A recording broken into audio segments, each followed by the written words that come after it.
is dealing with a problem that brought the prophet Elijah on the scene in the first place. And that is their attraction to idols. They were attracted to Baal and Asherah, Baal's girlfriend, the idols that had now consumed the culture, even those who named the name of God. We've defined an idol already, but just so that we review, an idol is an unauthorized noun, person, place, or thing that you look to get a need met.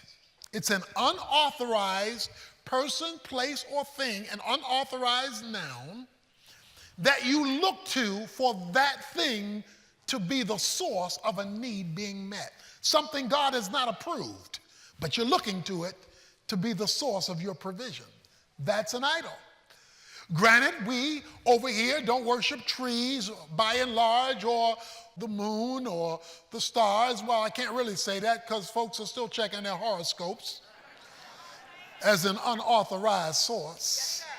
Because the Bible says when you check astrology to find your source and your direction based on the movement of the stars or the month you were born or any of the like, you have appealed to an unauthorized source to be the definition of your needs being met and the definition of your identity.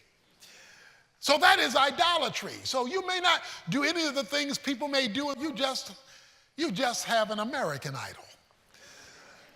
You just look at what's happening in the culture and you gravitate to that, whether it's people or power or possessions or whether it's prestige, whatever it is, you are looking to that thing as the source of your provision. Now, when you understand that is the biblical definition of idolatry, then you understand that you can be right here, right now, today, and be an idol worshiper. Because while you're sitting in church, God is not your source.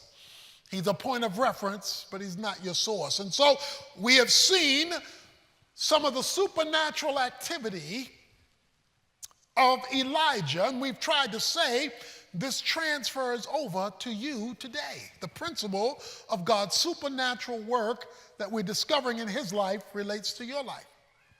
We come in chapter 18, and we come to a place where now the prophet Elijah confronts King Ahab.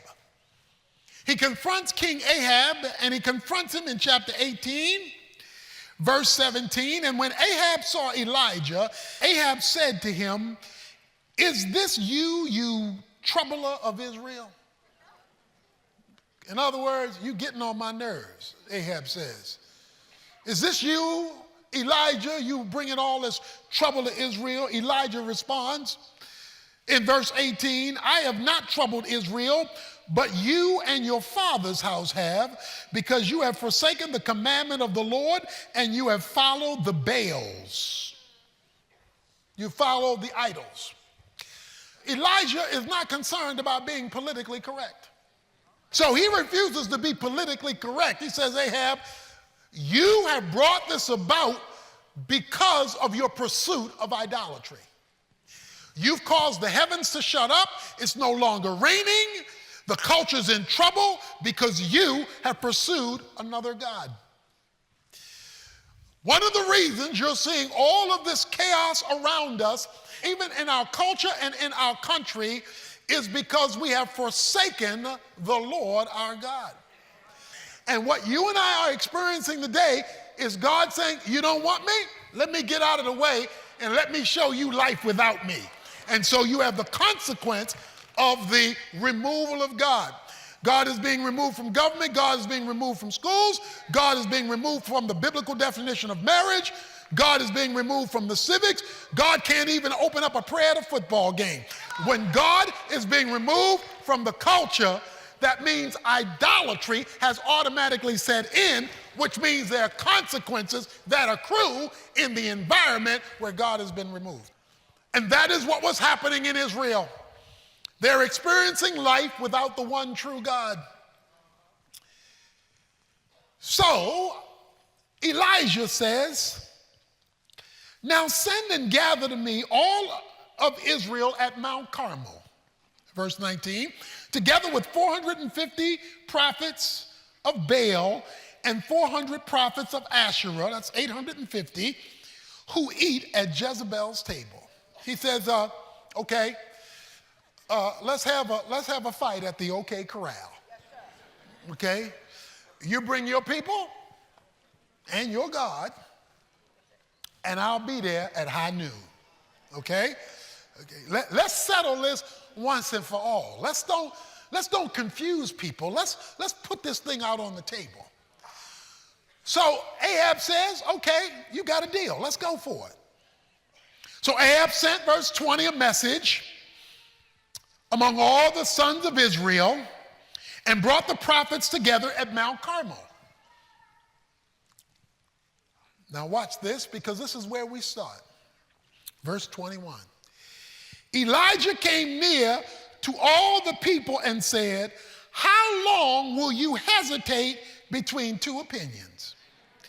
If the Lord is God, follow him, but if Baal, follow him. But the people did not answer him a word. Oh. Elijah says, all right, folk, how long you gonna keep dancing?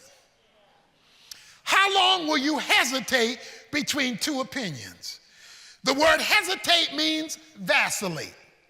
How long you gonna dance? This God on Sunday and another God on Monday. How long you gonna go back and forth? How long you gonna dance around this thing? How long you gonna move back and forth? How long are we gonna have to keep doing this? How long are you gonna have to keep hearing the same sermon every week, calling you to full commitment before you make one? See, a lot of folk want to worship God on Sunday and then hug an idol on Monday. He says, how long? How many more years? How many more months? How many more services? How long are you going to dance before you decide? That's his question. It says the people were silent. Why were they silent? Simple. They weren't ready to commit. They weren't ready to commit. They weren't ready to, you too serious. You being too serious about this Christian thing. Just let me get a little church, give me a little music, preach me a little sermon, and then leave me alone. It says the people were silent. They were not ready to commit. But watch it. They were always ready for a miracle. They were always looking for a blessing. They were always looking for God to do something while they were silent. So let me state my position as coming from this passage. If you're not ready to commit and to stop dancing, stop looking for a miracle and searching for a blessing. They said nothing because they weren't ready to make a full commitment. And yet he's calling on them just to do that. So now, Elijah says, I alone, verse 22, am left the prophet of the Lord, but Baal's prophets are 450 men. Elijah says, I'm outnumbered, 450 to 1. Since this is not to see how the numbers fare in my favor, I'm ready to take my stand. God is looking for some folk who, even though outnumbered, are willing to take their stand. Who, even though the other side has more than you, even though it looks like you're outnumbered among your friends, among your coworkers, or what have you, he said, this is how the numbers shape up. But in spite of that, we're going to put the true God to the test. He says, why don't you bring, verse 23, 2 oxen, and let the 450 choose 1 oxen, and I'll take whichever one they don't choose, put it on the wood, put it on the altar, but don't put a fire under it. And then you 450, you call on the name of your God and tell your God, light the fire. Okay?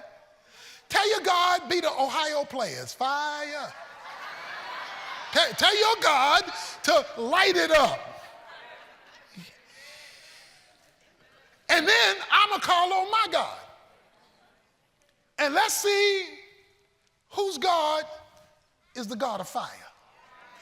Now, unless you understand Baalism, you can't appreciate this, but Baal was the god of fire, the god of the sun. So you figure if Baal is in charge of the sun, he can light something up. So he's challenging him at the very core of the greatness of their God. Says, let's see what your God can do. So they agree.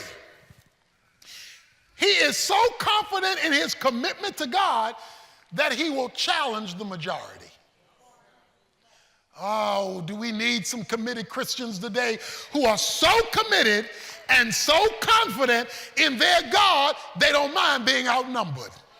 Because they understand that once God, the true God, is in the equation, the numbers shift. So he says, come on, let's don't talk. Let's do this thing. Let's do this thing. And so here's what they do. The 450 agree. And so they chose the ox, in verse 26, they took the ox and prepared it in the name of Baal. And from morning to evening, they were saying, "Oh, Baal, answer us." But there was no voice. No one answered. And they leaped about the altar which they made. So they're in there with their God. Oh Baal, let's have some fire. Light the altar. Oh Baal, oh great Baal. They jumping around the altar. They getting their praise on around the idol. And it says, and nothing happened. And there was no voice. Now this is where we get to a little humorous part in the Bible. It gets a little humorous here in verse 27. Because it says, at about noon, that Elijah mocked them. Okay, now it's 450 of them. And it's one of you. This ain't the time to be making fun of folk. But Elijah just standing there, and he mocks them. And look at how he mocks them. He says, why don't you call out louder? Call out verse 27 with a loud voice. Y'all ain't screaming loud enough. He can't hear you. He says, but he is a God. Maybe he's occupied. Okay? He's got another meeting going on and he can't get to y'all right now, so maybe that's why nothing happening. Or maybe he's gone aside. Now, gone aside means maybe in the bathroom. Gone aside means he's doing number 2. That's what gone aside means. Or maybe he hadn't gone aside. Maybe he's on a journey. He's on a trip. You know, he's taking a vacation. Or perhaps he's snoring. He says maybe he's asleep and you need to wake him up.